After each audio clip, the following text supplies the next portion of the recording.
What's going on, guys? Dare here with Fantasy Football Advice, coming at you with another fantasy football video. Today, it's Thursday. You know what time it is. Time to get into the wide receiver trade targets heading into week 8. As you guys may have known, if you followed us last week and watched our trade target videos last week, you know we began to switch things up a bit. And instead of talking about just simply buy lows and sell highs, while that is a very important part of the trade process, we of course want to make sure we're getting the best deal possible. But more importantly, we want to give you guys solid advice to help you make it to the playoffs. Simply giving you the list of players isn't going to be enough, so we're going to be taking a more strategical approach in the way that we give you this information. And if you guys missed it, Nick has already posted the running back version of this video just yesterday. He did a phenomenal job as usual, so if you missed it, be sure to check it out. But as you can see, my video this week is going to be more honed into a specific type of player. With last week's video being a bit longer than it probably should have been, and when it gets longer, it definitely gets more confusing, I did want to hone things down a little bit and make sure to focus our attention in the right areas. This week, of course, is going to be teams that are struggling and how to potentially save your season if you're one of those teams, because I've seen a lot of people right now already give up. And for those of you who may not be struggling, there still is something to gain from this video. We still do have our regular trade targets and players you should be selling this week. So if you're not having a bad season, don't let that be a reason that you click off. And for those of you that may be just completely dominating, next week we'll have the complete opposite version of this video, players to trade for in order to win your league. Before we do get into this one though, as per usual, stat of the day. Yesterday's stat of the day was among running backs with at least 100 rush attempts. Derrick Henry has seen the highest percentage of carries with 8+ defenders in the box. Who ranks second? The correct answer was actually Jonathan Taylor. Congratulations to Joseph Quidry, the first to get this right on YouTube. And as for Twitter, @Fleischman_John. Once again, congratulations to both of you. But as for today's stat of the day, we're sticking with the running back position, and today's question is which running back through 7 weeks currently leads the league in efficiency rating. Once again, that's which running back through 7 weeks currently leads the league in efficiency rating. If you know who that player is, leave your answer in the comment section down below. We'll be happy to let you know who wins in tomorrow's video. Alright guys, as mentioned, I did want to keep this video much shorter than the one we had last week, just to make it easier to follow along, so we're going to jump right into it. And the first thing that we're going to touch on is something that I think is going to be important to at least gloss over each and every week, and that's to remind you to go ahead and check where you currently stand in the playoff rankings. Having an understanding of how many wins you'll potentially need to be in the playoff hunt or potentially land in the playoffs, how many more wins you may need for a bye week. This is going to be vital information to know if you either have to pick up the pace, put your foot on the gas pedal, or if maybe you can slow things down, take a different approach. And as we know, your record is going to impact the types of players you target, the overall approach and strategy that you should also be taking with your team, and it could go even as far as impacting your start and sit decision. Maybe you're willing to take a riskier approach and target riskier players if you know it's only going to take one loss to knock you out of the playoff hunt and potentially eliminate you from this season. What do you have to lose? Whereas somebody who may be able to sustain 2 or 3 losses before they're eliminated from the playoff hunt, maybe they do value a higher floor, and we'll get a bit deeper into that. But up on your screen, you'll see that I indicated most teams do have another 7 weeks left remaining until the playoffs do begin, so that's 7 more chances to potentially improve your stock as you head into the playoffs. And I also went ahead and indicated the average amount of wins it takes in order for a team to make the playoffs, but keep in mind an average may not actually be accurate to your specific league. So while this should be used as a gauge of reference, obviously you should be going into your own league settings, comparing it versus your own league mates. You could need more wins, less wins. I can't tell you right now, but what I can tell you is that in a standard 10-team league, in order to make the playoffs on average, you're going to need to get somewhere in the range of 6 to 8 wins. That is based off a 14-game season, and obviously if there's only 4 teams that make the playoffs, it's going to be much more difficult, so you'll need more wins. But if you do allow 6 teams, maybe even potentially 8 teams into the playoffs, then the wins are much more flexible. Looking at 12-team leagues, you're in the range of 5 to 9. If 8 teams are able to make it into the playoffs in a 12-team league, you only need about 5 or more wins. But then again, if only 4 teams, you may need 9 or more. Those of you in deeper leagues, 14-team leagues, you will likely need somewhere in the range of 6 to 10 wins in order to secure your playoff spot. With that said, the majority of us play in standard 12-team leagues, and in a 12-team league, I did put an example right below with how many wins, if you're currently in week 7, you may need from this point forward in order to at least meet the bare minimum requirements to make the playoffs. This is of course based on the averages above, so for a more specific example, you definitely want to look at your own league settings and compare your record versus your opponents and what the bare minimum requirements would be in order order for you to squeak in. Based on the averages above though in a 12-team league, also allowing on average 6 teams into the playoffs, which also should mirror about what we see each and every season. 4 teams that are currently sitting at 2-5 though, you very well may require 5 wins over your next 7 games. Clearly a tall order for a team that's already lost 5 of their first 7. Now you're basically asking this team to flip it on their head, turn those losses in the early part of the season into the same amount of wins moving forward. Keeping the same players we had in the first half of the season and not changing our strategy is a one-way ticket out of the playoffs. So if you're in this situation, now is the time to act. Clearly we showed you how many wins you may need at a bare minimum, and in order to get those amount of wins, you're not given much leeway to fail. We'll dive more into that in a moment, but let's take a look at a team that maybe had a bit of a better start to the season, a team that's much closer to average, maybe sitting at 3-4 or possibly 4-3. Those types of players, the steady Eddie players, they're right smack in the middle. They may need to win only 3 of their next 4 games, or if they're sitting at 3-4, they may be required to win 4 of their next 3 games. Clearly, this team is going to have much more flexibility with their decisions moving forward. They're going to have a bit more leeway, a longer leash, at least when compared to the first team, but that's nothing when compared to the players who have just started off extremely hot. Maybe they have 6 wins, 1 loss. Maybe they're even undefeated, sitting at 7-0. And if in fact any team in your league is 7-0, then odds are they basically have the playoffs locked up and could lose the rest of the way out and possibly still squeak in. All they need is 1 to 2 more wins the rest of the way in order to even potentially secure a bye week. Those teams, they have a massive advantage right now, and there's really no pressure for them, so they're able to make a much more wider range of roster decisions, but they basically earned it at this point. Those of you who may be struggling right now and potentially facing being eliminated from the playoffs, let's make sure to direct our focus to winning this week. We'll take it 1 week at a time. That's the best approach. And for those of you that have currently no wins, it's still possible for you to squeak in if you win the rest of the way out. If you have 1 win, maybe 2 wins, you could potentially sustain 1 or 2 losses along the way. This is of course based on averages. I will mention for the last time, make sure to check in your league, because who really knows, even with 2 wins, you may not have the ability to sustain 1 loss, or maybe you have even more than you expected. Up on your screen, you'll see the 3 types of teams that we basically went over, and we're classifying them, of course, by the amount of wins that they have and the ease that they have to make it into the playoffs. Those of you currently sitting with 5 or more wins, you're basically in cruise control the rest of the way,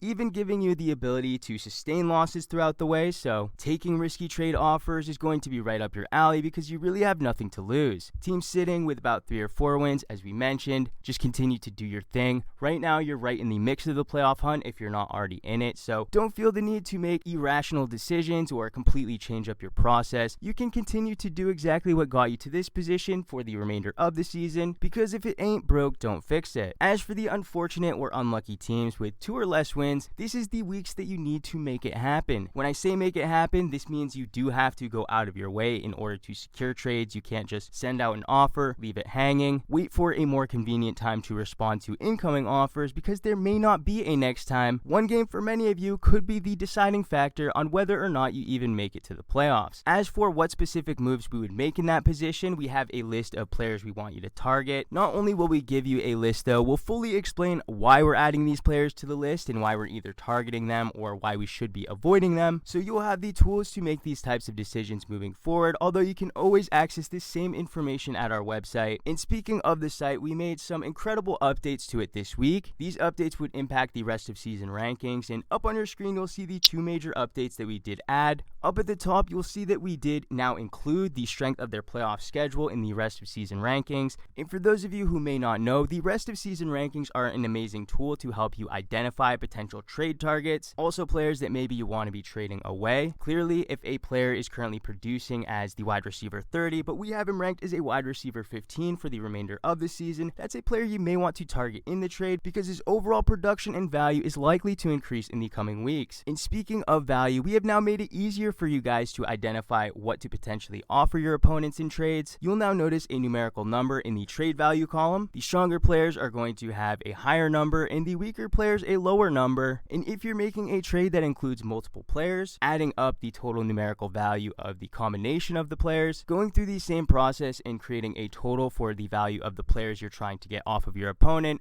bouncing the two numbers off of each other, and the closer that those totals are to one another, that's a good indicator of how even the trade is. If you're trading two wide receivers that both have a numerical value of 5, and you're wondering what type of player you could potentially get in return, you will take the total of the two players, which in this example is 10, and you'll be able to find which players do have a value of 10 themselves as individuals, because regardless of how many players you include or how few players you include, all that matters is that the grand total on each side is relatively the same. The further they are apart, it's probably a worse and worse offer, so if you're miles apart, you probably shouldn't even bring it up to begin with, but it should help you in knowing what you may have to add or remove in order to make a trade fair that maybe you couldn't get across before. To check out these updates, that's at our website, thefantasyfootballadvice.com. There you can also find our weekly rankings, more trade targets, our waiver rankings, streaming options, and more. So if you haven't yet checked that out, consider taking today as an opportunity to do so. But alright, it's time to get into the fun part, and this is going out to all of you players out there who may be struggling right now with 0 wins, 1 win, 2 wins, maybe even 3 wins, and you need to make a change, you need to secure a trade and make sure that the player you are trading for is aligned with your immediate goals.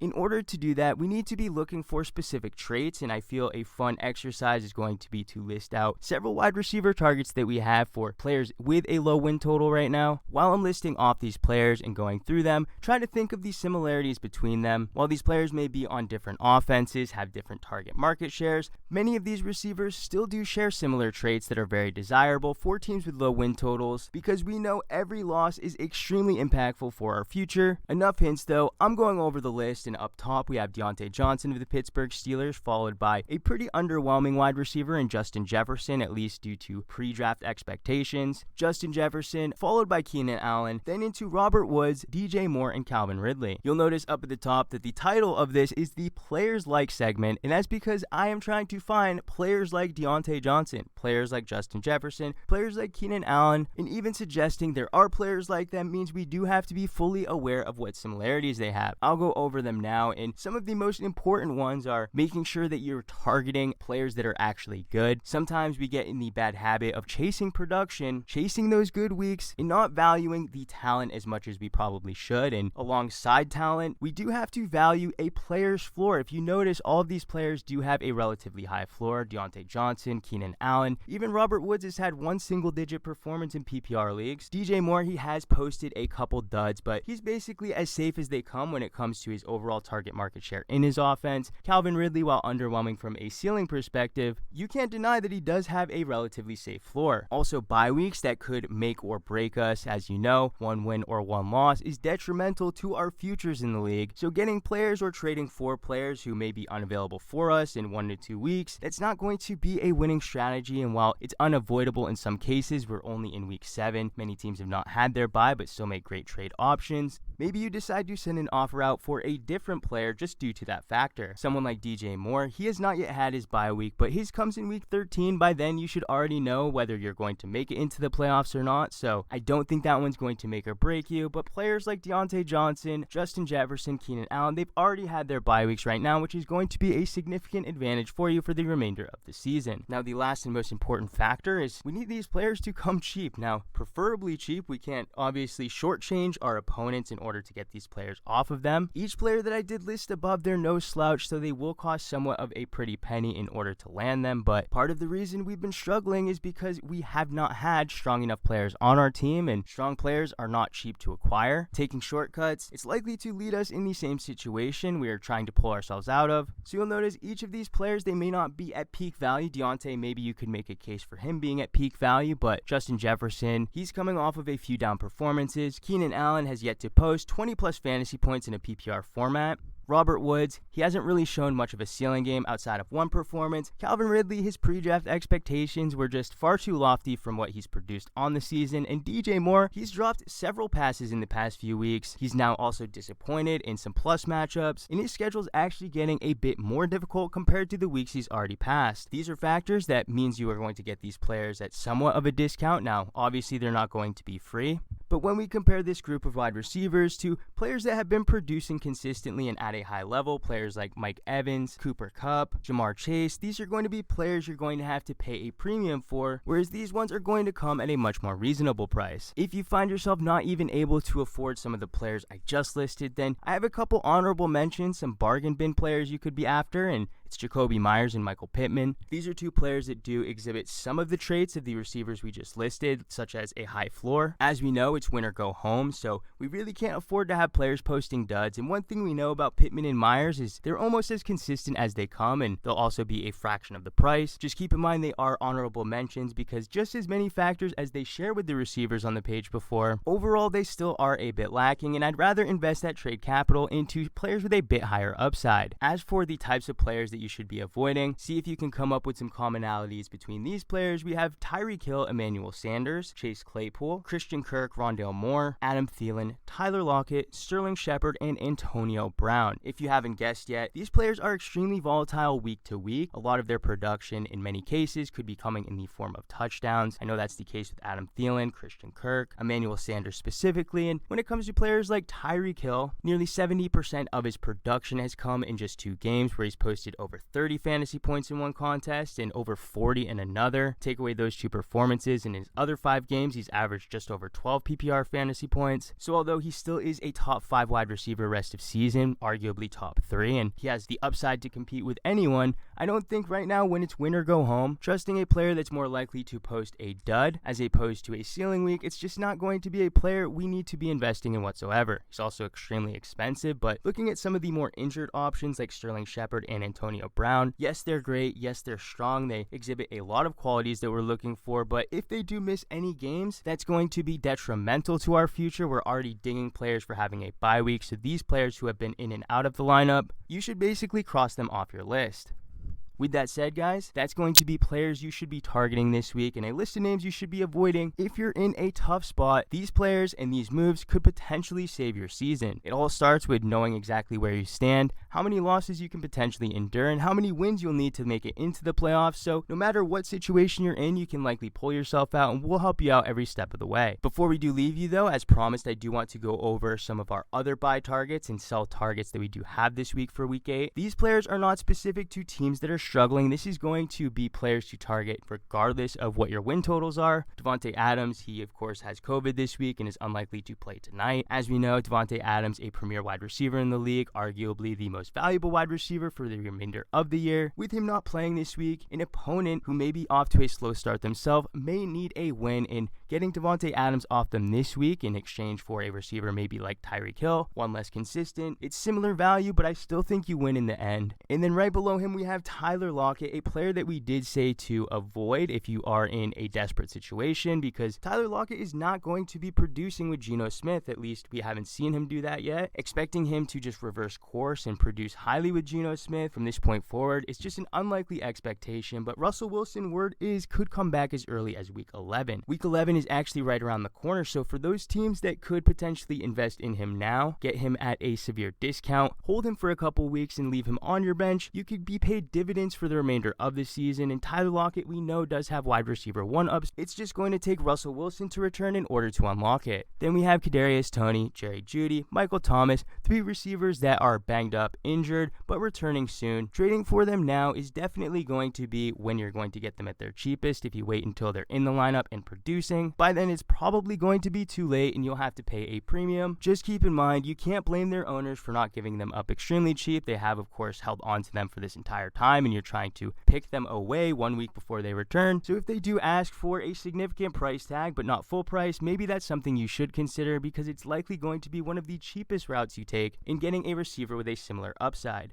Now, receivers you should be selling, I have Mike Evans leading this list. He's coming off of a 3-touchdown performance. Evans, though, we know is no stranger to multi-TD games, but with Antonio Brown out of the lineup, a player who has proven to be Tom Brady's favorite target so far this year, I definitely think this may be Mike Evans' best game of the year, and capitalizing on his current wide receiver 1 value may be a route you want to take. Just keep in mind, if you do trade him, he does have a fairly decent playoff schedule and remaining schedule for the rest of the year. The next player, Odell Beckham, he's certainly not a sell high, but he's definitely a sell because Jarvis Landry, as we know, he is returning. Baker Mayfield, he is injured. While there is, of course, hopes that with Baker Mayfield out of the lineup, maybe the new quarterback might have better chemistry with Odell Beckham, use that as a selling point to potentially get him off your roster because, let's face it, he isn't helping anybody, and the quicker you get him off your team, the easier it will be not to start him. Then the final player, of course, we have Courtland Sutton, and Jerry Jeudy is going to be returning. Noah Fant still in the lineup. This wide receiver core is getting more healthy, and at this point, Courtland Sutton's best production is likely behind him. Yes, he'll still have good games and could potentially compete to be the leading receiver, but prior to Jerry Jeudy getting injured, that was a role that he played in. So if I'm somebody that does own Sutton, I am trying to trade him away, and no, I'm not going to ask for top 20 wide receiver value, even though that's what he was producing prior to all the receivers getting back from injury. But guys, that's going to do it for this video. We really hope you enjoyed. If you did,